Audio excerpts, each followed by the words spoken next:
Friends, today's video is a quick one. I want us to talk about beans because we all like beans. Some of us don't. All right. And if you don't like beans, you have your own reasons.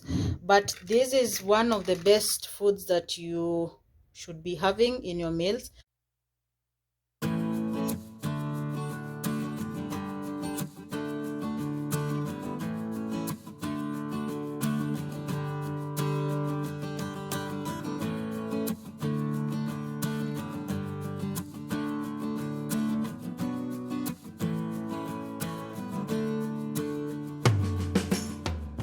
Beans have a lot of protein and they have a lot of fiber. Now, there are so many reasons why some people don't like beans, and some of those ni vitu kama the gas issue, or whereby the beans don't cook like they expected them to, dinner cook unevenly and stuff like that. So today I thought I should talk to you about beans, because beans will cook perfectly fine from when they are green to when they are dry for like a year. So anything after a year, then you have a problem. First of all, storing your beans, you should store your beans in airtight jars. This way they stay longer and they are likely not to get hizo wadudu. You also have the option of getting those Ziploc bags. You can also use a Ziploc bag like this with a air valve whereby you put your produce.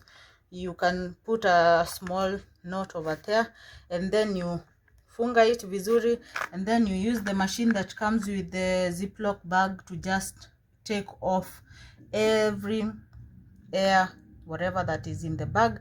So beans zako zinakuwa hapo hivyo hazina air water, so they can stay for long. There are so many ways of cooking your beans. First of all, whatever method that you're going to use when you're soaking your beans, make sure that you wash your beans thoroughly first. Wash kama mara mbili, discard your water. You don't want to soak with the chemicals that maybe are used to preserve the beans, and then in the long run hizo ndizo zina soak in kwa your beans before cooking them. These were soaked overnight. They are from my mom's, kwa hivyo hazina any preservative or something. So actually before soaking them, these are the same beans. These are soaked overnight, and this is how they are. So after sorting the mawe, all the other things, then I soaked them. Wash them mara mbili before soaking them, for that reason yenye nimekupatia, and then weka the maji. Immediately you want to cook them. So let us talk about beans that are just stored in the open. Those beans are likely to get very hard and dry, and consequently they will take a long time cooking, and they may even cook unevenly. When you soak them, zina crack midway or a halfway. Does that make sense? They are okay to be eaten, but at the same time zitakuwa na issues. So store your beans in Ziploc bags or airtight containers, tins, and such things. Method number 2 of soaking your beans is your quick soak. Assuming you wanted to make some beans and some chapati, and then you realize, oops, yesterday nilichoka nikalala sikukumbuka kusoak my beans, and now I should be starting to make dinner in 2 hours. So what you do is boil some water, salt your beans, then zioshe vizuri thoroughly like twice, and then your boiling water in a pot, put these beans ndani, funikia, si upike, wache zikae hapo for an hour, and then you put kidogo salt. I know this might like sound controversial, because we know you should not put salt and acidic things like tomatoes into beans before they cook, but in this soaking it works. Try it. So you put the salt and the boiling water, funikia for 1 hour, then discard that water in the pot, and then rinse them, then you cook. That is a quick soak. That works magic when you don't have time. However, how controversial, I have seen some people talk about it. Cooking beans, soaking beans before cooking them can be very helpful. For example, it can help you locate and take off anything that is not worth to be cooked. It gets off the extra gas when it is cooked. Haitafurisha tumbo yako, that is what I mean. And then it cooks faster. If maybe you're eating from your pantry na beans zako ni za harvest ya last year 2020, you want to use them this year 2021, those are already old beans. They will be trouble when they are cooking, and the taste could be also not so good. So consume your beans within a year, that should be safe. If they get hard or whatever, it is okay to consume them for as long as you make them the right way.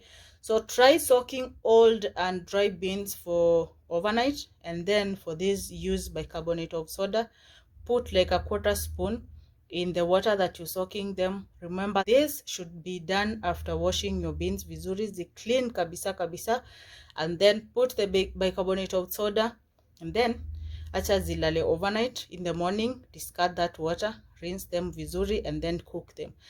That helps in softening the husk ya hizi ni husk kama ni coating ama ni layer hizi beans, ita soften vizuri na zitaiva evenly. I want to make a quick comment about the procedure of cooking the best beans, which is something that could get me into trouble. It is controversial, I know, but I know for sure that it makes a lot of sense. Beans zimepikwa na pressure cooker, they are not the best beans ever. So slow cook your beans na jiko ya makaa, for example, or burner ya gas, or a slow cooker, and you will have the best tasty beans ever. You can choose, if your beans are soaked vizuri, you can choose to use the broth that comes with it. It's perfectly fine. Nothing will happen to you if you do that, if you use the right criteria depending on the kind of beans that you're using. But that is not for green beans. Kama una make green beans, wachana na hiyo broth. Hiyo si broth, hiyo ni poison tafadhali. So yeah, that is what was in my mind, because I wanted to make some beans, and I remembered some of the things that used to trouble me at times, and I did my little research, and why not share with you, my friend? I appreciate that you chose to click on this video. Thank you so much for being here. My name is Rachel. Na videos ni Mondays, Wednesdays, and Saturdays, 1 p.m. Nairobi time. I'll see you then. Kwaheri.